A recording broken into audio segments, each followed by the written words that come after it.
प्रस्तुत है हरियाणा राज्य की साप्ताहिक समाचार समीक्षा। लेखक हैं वरिष्ठ पत्रकार संजीव शर्मा और वाचक पंकज धीमान।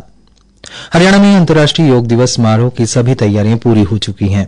प्रदेश सरकार पूर्व निर्धारित योजना के तहत राज्य के प्रत्येक गांव व कस्बे में योग प्रोटोकॉल कार्यक्रमों का सफल आयोजन कर चुकी है। हरियाणा के मुख्यमंत्री नायब सिंह सैनी, प्रदेश के सभी कैबिनेट मंत्री, विधायक व सांसद इन कार्यक्रमों में भाग लेकर प्रदेश के लोगों को योग के साथ जोड़ने का प्रयास कर चुके हैं। योग हमारे ऋषि मुनियों की देन है, परंतु कुछ समय से हमारी यह प्राचीन परंपरा लुप्त हो गई थी, जिसका प्रभाव मानव जाति पर पड़ा। प्रधानमंत्री नरेंद्र मोदी के प्रयासों का परिणाम है कि संयुक्त राष्ट्र संघ ने 21 जून को अंतर्राष्ट्रीय योग दिवस घोषित किया। पिछले 11 वर्षों में केंद्र सरकार के किसी भी कार्यक्रम को लागू करने में हरियाणा की भूमिका अग्रणी रही है। हरियाणा देश का पहला राज्य है जिसने योग को पहली से 10वीं कक्षा तक पाठ्यक्रम का हिस्सा बनाया है। इसके अलावा राज्य में 10,000 से अधिक स्कूलों, 300 कॉलेजों और 30 से अधिक विश्वविद्यालयों में योग क्लब स्थापित किए गए हैं। हरियाणा सरकार ने योग को मानव जीवन की दिनचर्या का स्थायी हिस्सा बनाने के लिए योग और प्राकृतिक चिकित्सा केंद्र खोलने का फैसला लिया है। इन केंद्रों में योग गुरु अपनी योग थेरेपी के माध्यम से मरीजों का इलाज कर सकेंगे। इसके लिए प्रदेश सरकार इसी साल से योग व प्राकृतिक चिकित्सकों का पंजीकरण शुरू करेगी। प्रदेश सरकार 6500 गांवों में व्यायाम शालाएं खोलने की योजना पर काम कर रही है। इसके लिए 1121 जगहों को चिन्हित किया गया है। इस बार का राज्य स्तरीय योग दिवस समारोह कुरुक्षेत्र में आयोजित होने जा रहा है, जहां प्रदेश के मुख्यमंत्री नायब सिंह सैनी तथा योग गुरु स्वामी रामदेव भाग लेंगे।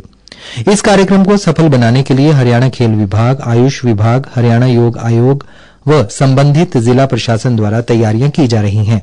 योग दिवस को सफल बनाने तथा अधिक से अधिक लोगों को इसके साथ जोड़ने के लिए प्रदेश भर में मैराथन, जागरूकता कार्यक्रम, नुक्कड़ बैठकों आदि का आयोजन किया जा रहा है। प्रदेश भर में योग जागरण यात्राओं का आयोजन किया जा रहा है। यह यात्राएं 19 जून तक प्रदेश के 5000 गांवों तक पहुंचकर लोगों को योग के प्रति जागरूक करेंगी। योग दिवस पर आयोजित होने वाले कार्यक्रमों में जन भागीदारी को बढ़ावा देने के लिए सरकार द्वारा सामाजिक संगठनों को भी इस अभियान में शामिल किया गया है, जिसके चलते पतंजलि योग पीठ, भारतीय योग संस्थान, ब्रह्म कुमारी और आर्ट ऑफ लिविंग जैसी संस्थाएं प्रदेश में 2500 स्थानों पर योग शिविर आयोजित कर रही हैं। कुरुक्षेत्र में 21 जून को होने वाले अंतर्राष्ट्रीय योग दिवस कार्यक्रम से पहले चलाए गए अभियान में अब तक प्रदेश के 20 लाख से अधिक लोग जुड़ चुके हैं। सरकार द्वारा आयोजित किए गए योग प्रोटोकॉल कार्यक्रमों के दौरान 9,90,000 लोग डिजिटल रूप से जुड़े हैं। 21 जून को राज्य के 22 जिलों और 121 खंडों में एक साथ आयोजित होने वाले योग कार्यक्रमों में लगभग 11 लाख से अधिक लोग भाग लेंगे। प्रदेश भर के गांवों में चल रही 714 व्यायामशालाओं और 877 आयुष योग सहायकों की मदद से व्यायामशालाओं में भी योग कार्यक्रम आयोजित किए जाएंगे। इस वर्ष अंतर्राष्ट्रीय योग दिवस की one earth one health theme निर्धारित की गई है, जिसको आगे बढ़ाते हुए प्रदेश सरकार ने योग युक्त नशा मुक्त हरियाणा जोड़कर इसे और प्रभावी बनाने का काम किया है। इस थीम पर चलते हुए सभी नागरिक अपने आप को नशे से बचाएं। साथ ही प्रदेश के युवाओं को नशे से बचाना है। नशा एक कुरीति है जो किसी भी राष्ट्र के विकास में बाधा उत्पन्न कर सकती है। योग अभियान केवल स्वास्थ्य तक सीमित नहीं रहा, बल्कि हरियाणा की धरती पर हरित क्रांति का स्वरूप बनता जा रहा है। इस महा अभियान में अब तक 67,508 पौधे लगाए जा चुके हैं। हरित योग अभियान के तहत 10 लाख औषधीय पौधे बांटे और लगाए जाएंगे। योग दिवस में जन भागीदारी को बढ़ाने के लिए सरकार ने एक पोर्टल भी बनाया है, जिस पर अब तक 7,65,500 लोगों ने 21 जून के अंतर्राष्ट्रीय योग दिवस के लिए अपना पंजीकरण करवाया है।